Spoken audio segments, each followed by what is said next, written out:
It's just kind of who I am. I want to pour into my team as much as possible, and I'm pretty in tune with my body. I can read a room pretty well, and so when I see we're lacking a little bit, you got to step up. But if we're good, you're just there to encourage and give people confidence. The world of women's basketball just experienced a seismic shift. And for once, it didn't happen on the hardwood. When the news broke that Caitlin Clark had officially signed a multi-year partnership with NBC Universal to become a special contributor for their basketball coverage, the sports world froze.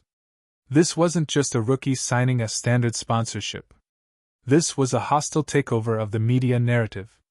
Clark effectively told the world that she doesn't need the WNBA's validation, nor does she need to play in their new unrivaled off-season league to stay the biggest name in sports.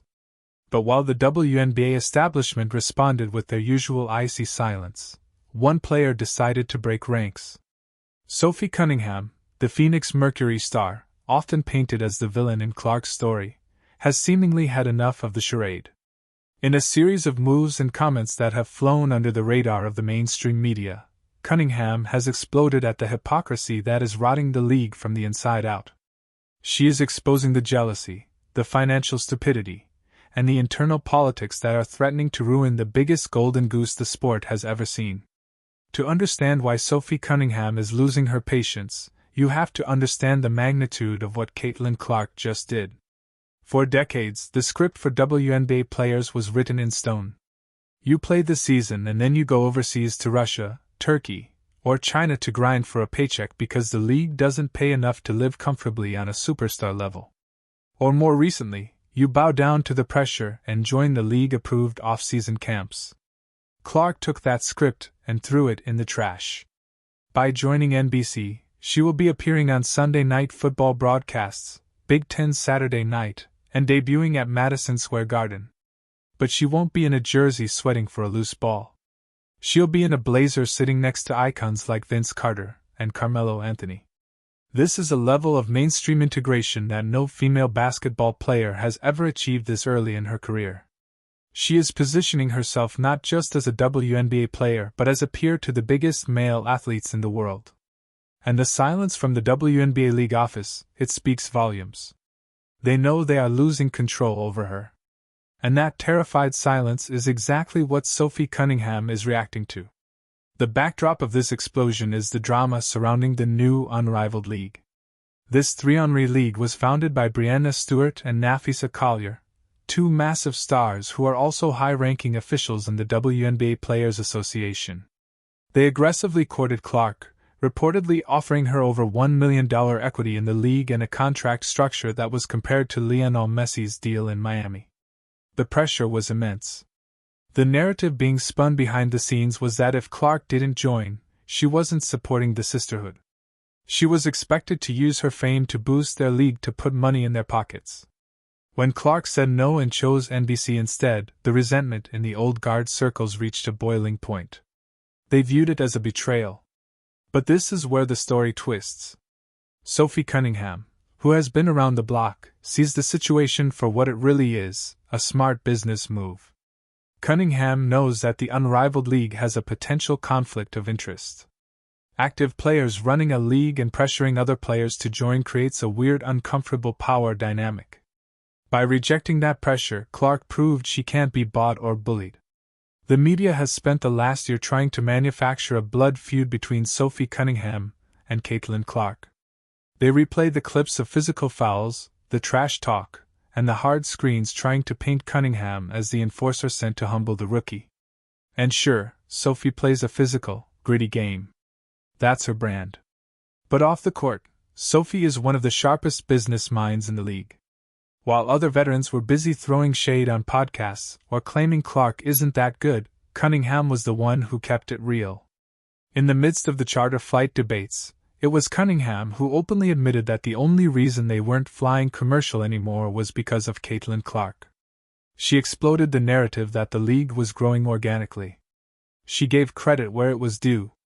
Her recent frustration seems to stem from a league that is happy to take the money Clark generates, but refuses to give her the respect she earns. Cunningham is looking around the locker rooms and essentially asking, "Are you guys serious?" She sees the chartered planes, the sold-out arenas, and the new TV deals, and she knows exactly who signed the check. This is why Cunningham's reaction to the NBC news is so important. The media wants her to be hateful. They want a sound bite of her saying Clark doesn't deserve the NBC spot, but Cunningham isn't giving it to them. Instead, her explosion is directed at the critics and the system. She understands that rising tides lift all boats. If Caitlin Clark becomes a massive media star on NBC, that brings more eyeballs back to the WNBA when the season starts. Cunningham is exposing the short-sightedness of the players who are bitter. It's almost as if she's saying, "Let her get the bag because that bag eventually helps us too." This breaks the code of silence that the veterans usually uphold. Usually WNBA players stick together publicly even if they are wrong. Cunningham is breaking rank to side with common sense. And in the cliquey world of the WNBA, that is a revolutionary act. Let's dig deeper into the mean girl culture that Cunningham is inadvertently exposing. We've seen the comments from legends like Sheryl Swoops, who tried to erase Clark's records from the history books with false stats. We've seen the awkward freeze-outs during Team USA selection. There is a palpable energy of "you can't sit with us" directed at Clark. By taking the NBC deal, Clark didn't just find a new table to sit at, she bought the whole restaurant. Cunningham seems to be the only one laughing at the irony. While other players are posting cryptic messages on social media about loyalty and grind, Cunningham is out there living her best life, seemingly unbothered by Clark's success. Her attitude highlights just how petty the rest of the league looks in comparison. When Sophie explodes, it's often through her refusal to participate in the hate train. She talks about the game. She talks about business. But she refuses to disparage the rookie who is paying the league's bills. Money talks. And right now, Caitlin Clark is screaming. We need to talk about the numbers because this is what truly drives the jealousy Cunningham is calling out. The maximum salary in the WNBA is roughly $250,000. The unrivaled league was offering big money, but it still required physical labor. Playing basketball, risking injury, and grinding in a training camp in Miami. The NBC deal, rumors suggest the compensation is astronomical, likely dwarfing her WNBA salary, and she doesn't have to break a sweat. She gets to sit in a studio, analyze the game she loves, and build her brand. Cunningham, who has had to scrap for every contract she's earned, recognizes the genius in this. Her frustration explodes when she sees other players acting like Clark owes them something. Clark found a way to make millions without destroying her body in the off-season. That isn't a betrayal. It's the blueprint. Cunningham is practically yelling at the other players to take notes, instead of throwing shade. There is a darker layer to this story that Cunningham has danced around. The unrivaled league is founded by the president and vice president of the Players Association. There are whispers and rumors, speculation of course, that there is immense political pressure for stars to join that league to validate the union leadership's business venture. By saying no, Clark risked alienating the people who control the union. This is a dangerous game. Cunningham, who has always been an independent thinker, likely sees the hypocrisy here.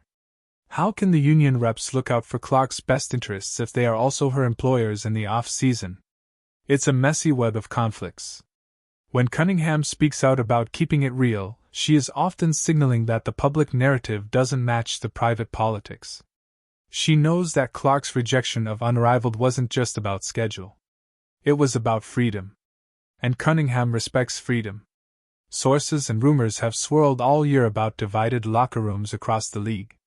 You have the Clark loyalists, mostly younger players or business-savvy veterans who see the vision, and the traditionalists who think the game was fine before she arrived. Sophie Cunningham finds herself in a unique middle ground. She is a veteran. She is tough and she is part of the established order. But she refuses to be blind. Her explosion is a disruption of the locker room echo chamber. When she does interviews and refuses to bait the race war or the generation war, she is actively dismantling the strategies of the people who want to see Clark fail. She's showing that you can be a fierce competitor on the court without being a bitter hater off of it. We have to hold the media accountable, and Cunningham has done this multiple times.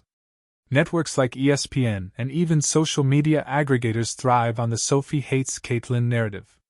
They post a clip of a hard foul with zero context and caption it bad blood.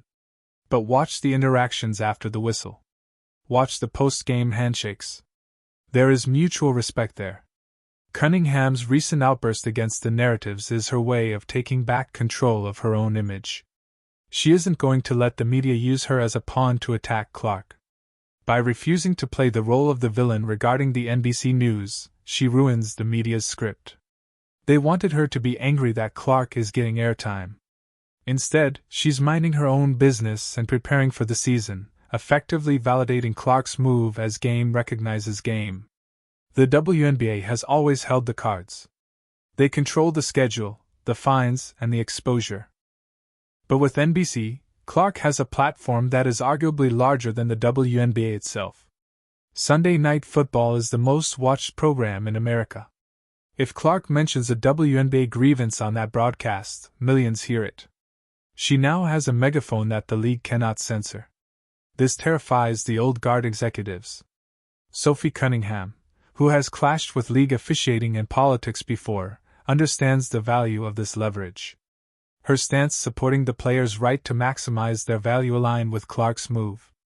Cunningham is exploding at the idea that players should be subservient to the league. She represents the modern athlete, bold, fashionable, and aware of her worth. She sees Clark utilizing that leverage, and rather than being jealous, she seems vindicated. It proves that players have power if they are brave enough to use it. We cannot ignore the elephant in the room. A massive part of the discourse surrounding Clark has been racial. There have been accusations that her popularity is solely due to her demographic and conversely that the hate she receives is racially motivated. It's a toxic, divisive mess. Sophie Cunningham has been caught in the crossfire of this, often accused of targeting Clark. But Cunningham has consistently shut down these race-baiting narratives by focusing on basketball. Her explosion is often a rejection of these sociological think pieces. She treats Clark like a basketball player, not a symbol. By ignoring the noise and focusing on the business and the game, Cunningham exposes the absurdity of the critics who are obsessed with identity politics. She just wants to hoop and get paid. And she sees Clark doing the same. With Clark out, does the unrivaled league lose its shine? Probably. And the organizers know it. That is where the bitterness stems from. They banked on the Caitlin Clark stimulus package to secure their TV rights and ticket sales. Without her, they are just another startup league. Cunningham's recognition of this reality is key. She knows that without the golden child, the economics get much harder. Her frustration likely bubbles over when she hears players bashing Clark, knowing full well that those same players were praying she would join their league to boost their paychecks. It is the ultimate hypocrisy. We don't like you, but please come save our business. Cunningham is too smart to let that slide without rolling her eyes. As we look toward the next WNBA season, the dynamic has shifted.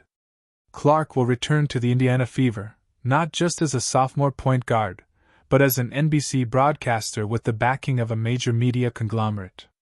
She will be untouchable. The hazing period is over. She won the war. Sophie Cunningham knows this. Her explosion and refusal to engage in the pettiness is her way of pivoting to the new reality. She is signaling to the rest of the league. Get on board or get left behind. The players who continue to hold grudges are fighting a battle they have already lost. Sophie Cunningham was supposed to be the villain in this movie. The media cast her as the antagonist, the physical enforcer, the rival. But as the dust settles on Caitlin Clark's massive NBC announcement, Cunningham has emerged as something far more interesting, a truth teller. While the rest of the WNBA sits in a jealous silence, stewing over the fact that Clark rejected their 3-on-3 league for the bright lights of network television, Cunningham has kept it real.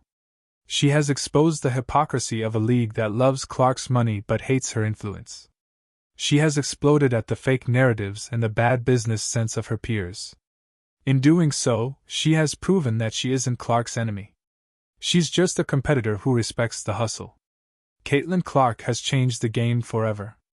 And Sophie Cunningham seems to be the only one brave enough to say it out loud. The WNBA has a choice. They can keep being bitter or they can listen to Sophie, swallow their pride and appreciate the greatness unfolding right in front of them. But knowing this league, the drama is only just beginning.